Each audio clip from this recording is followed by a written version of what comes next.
Hello everyone, स्वागत है आपका आपके अपने चैनल ऑल एग्ज़ाम 365 में, जिसमें हमने शुरू की है आज से हिस्ट्री की ये सीरीज़। और इस सीरीज़ में हम कंप्लीट हिस्ट्री डिस्कस करेंगे। तो फर्स्ट हमारा आज का टॉपिक है सिंधु घाटी की सभ्यता।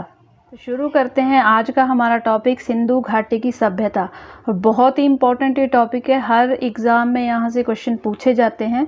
तो इसी टॉपिक के आज हम 10 MCQ डिस्कस करेंगे, जिसमें फर्स्ट हमारा क्वेश्चन है सिंधु घाटी की सभ्यता किससे संबंधित थी। यानी कि ये पूछ रहा है कि किस युग से संबंधित थी सिंधु घाटी सभ्यता। तो फर्स्ट ऑप्शन हमारा है प्रागैतिहासिक युग से, सेकंड है आद्य ऐतिहासिक युग से, थर्ड है आपका ऐतिहासिक युग से और फोर्थ है आपका उत्तर ऐतिहासिक युग से। तो जो हमारी सिंधु घाटी सभ्यता है वो हमारी सेकंड आद्य ऐतिहासिक युग से संबंधित थी। क्यों संबंधित थी वो भी मैं आपको बताती हूँ। क्योंकि आद्य ऐतिहासिक युग उस युग को कहा जाता है जहाँ पर लिपि होती थी, लेकिन उस लिपि को पढ़ा नहीं जा सका है अभी तक के भी। तो इस सिंधु घाटी सभ्यता के बारे में कुछ इंपॉर्टेंट चीज़ें भी आपको बता देती हूँ। फर्स्ट की ये कांस्य युगीन सभ्यता है, सेकंड की इसको हड़प्पा सभ्यता के नाम से भी जाना जाता है, थर्ड ये आद्य ऐतिहासिक युग से संबंधित है, और फोर्थ इम्पॉर्टेंट पॉइंट है कि ये जो सभ्यता है ये मेसोपोटामिया या मिस्र की सभ्यताओं के समकालीन मानी जाती है। मिस्र जो अभी कहा जाता है इजिप्ट जिसको, उसी का पुराना नाम है मेसोपोटामिया। और इस युग की जो लिपि थी वो भाव चित्रात्मक लिपि थी, जिसे आज तक कोई नहीं पढ़ सका है। तो चलते हैं अपने नेक्स्ट क्वेश्चन की तरफ, जो इस तरह से है, सिंधु घाटी सभ्यता की खोज का श्रेय किसे दिया जाता है। फर्स्ट है आपका दयाराम साहनी, सेकंड है राखलदास बनर्जी, थर्ड है आपका JP जोशी और फोर्थ है आपका SR राव। तो इसका ये जो क्वेश्चन है इसका सही आंसर हो जाएगा आपका ऑप्शन ए, यानी कि दयाराम साहनी जी द्वारा ही सिंधु घाटी सभ्यता की खोज की गई थी। सिंधु घाटी सभ्यता की खोज का श्रेय जो राय बहादुर दयाराम साहनी को दिया जाता है, क्योंकि 1921 में भारतीय पुरातत्व विभाग के महानिदेशक उस समय कौन थे, जॉर्ज मार्शल थे, जिनके निर्देशक में दयाराम साहनी ने हड़प्पा स्थल की खुदाई करवाई थी। तो बहुत ही इंपॉर्टेंट पॉइंट है ये। तो अभी चलेंगे नेक्स्ट क्वेश्चन की तरफ। नेक्स्ट क्वेश्चन है हमारा सिंधु घाटी सभ्यता का कौन सा स्थल जो वर्तमान में पाकिस्तान में स्थित है।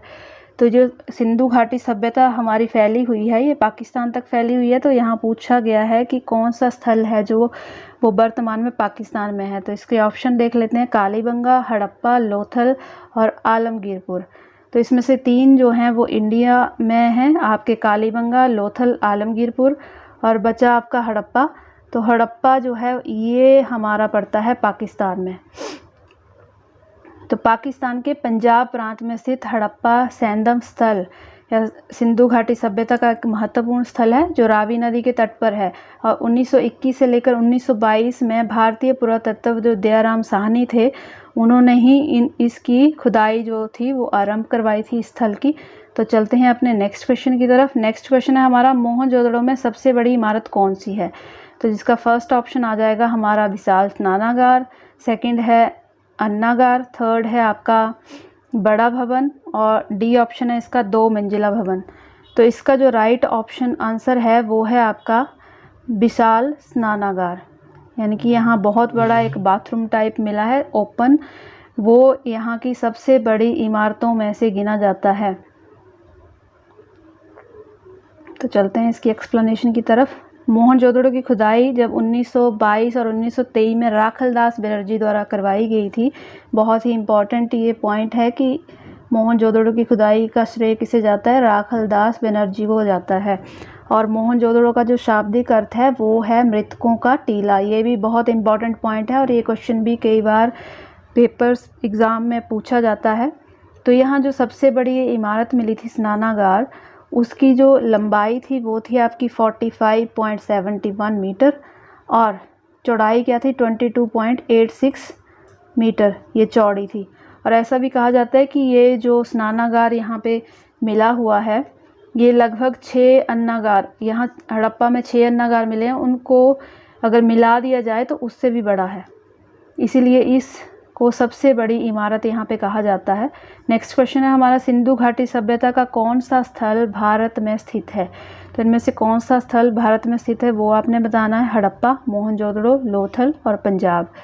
तो भारत में यहाँ कन्फ्यूज़न के लिए पंजाब ऑप्शन रखी है, क्योंकि पंजाब मैक्सिमम लोग सोचते हैं कि ये इंडिया में है, इसको टिक करके आ जाते हैं। तो पंजाब जो है अभी थोड़ी देर पहले हमने एक क्वेश्चन डिस्कस किया, उसमें मैंने बताया था आपको पंजाब प्रांत जो है वो पाकिस्तान में है। तो पंजाब यहाँ पे ऑप्शन जो है इसका सही नहीं होगा। इसका जो सही ऑप्शन है भारत में जो है वो लोथल, यानी कि सी ऑप्शन इसका सही हो जाएगा।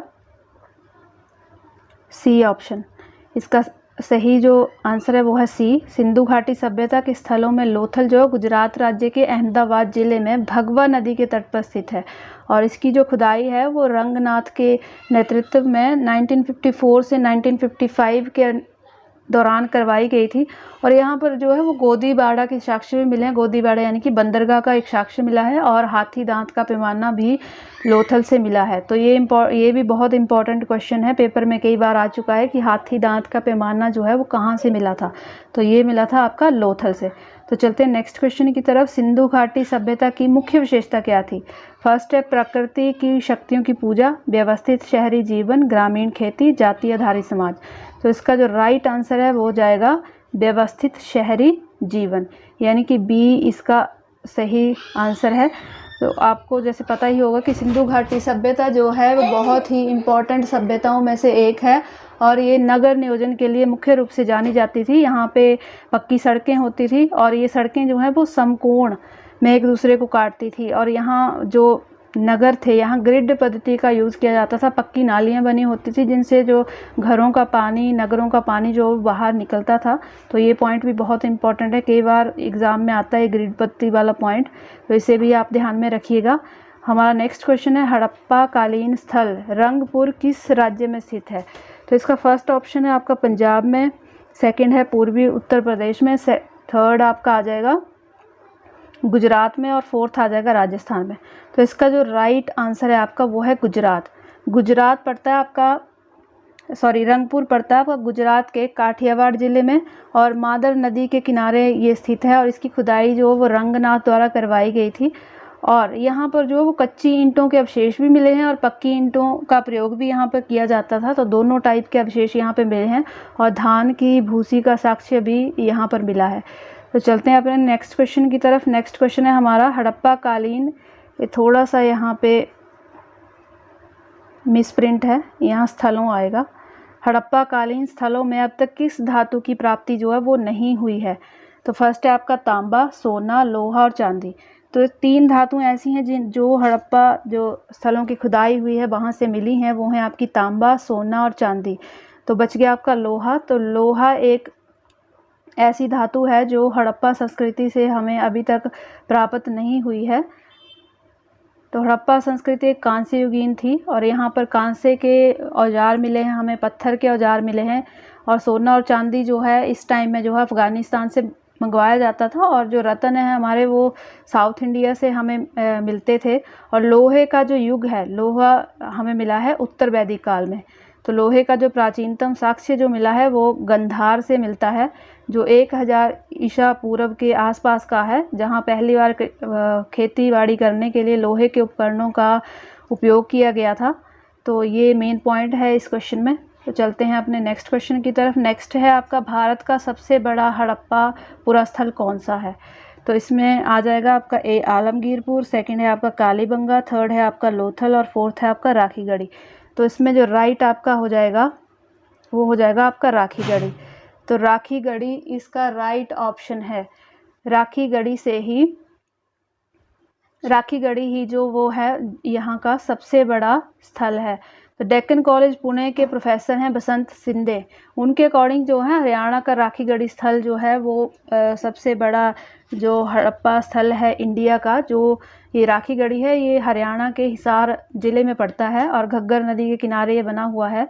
तो 1963 ईस्वी में प्रोफेसर जो सूरजभान और आचार्य भगवान देव ने जो इस राखीगढ़ी जो ये स्थल है इसकी खोज करवाई थी, और इसके साक्ष्य यहाँ पर मिले थे। तो नेक्स्ट क्वेश्चन है हमारा हड़प्पा के लोग किस वस्तु के उत्पादन में अग्रणी थे? बहुत ही इंपॉर्टेंट क्वेश्चन है, कई बार पेपर में आ भी चुका है। इसका फर्स्ट ऑप्शन है आपका मुद्राएं, सेकंड है कांसे के औजार, थर्ड है आपका कपास, और फोर्थ है आपका जौ। तो इसमें जो फोर्थ है आपका जौ। तो इसका जो राइट आपका आंसर है वो रहेगा आपका कपास। तो जो हड़प्पा सभ्यता के लोग थे ये कपास में बहुत ही अग्रणी थे, क्योंकि उत्तर जो हड़प्पा सभ्यता के व्यापार का आधार वो कृषि हुआ करती थी, और कृषि में ये लोग जो जिन जिन फसलों के बारे में जानते थे वो थे चावल, गेहूं, जौ, खजूर, तरबूज, मटर, राई। इन सभी चीज़ों से ये परिचित थे भली भांति। और कपास का उत्पादन जो सबसे पहले सिंधु क्षेत्र में ही प्रारंभ हुआ था। और मिस्र में जो कपास को, ये बहुत ही इंपॉर्टेंट पॉइंट है, कई बार एग्जाम में पूछा भी गया है कि मिस्र या मेसोपोटामिया में जो कपास है उसको क्या बोला जाता था। तो मिस्र में कपास के लिए सिंध शब्द, जबकि यूनान के लोग जो थे वो कपास के लिए सिडोन जो शब्द है उसका उपयोग करते थे, जिसका जो विकास है वो सिंधु शब्द से ही हुआ है।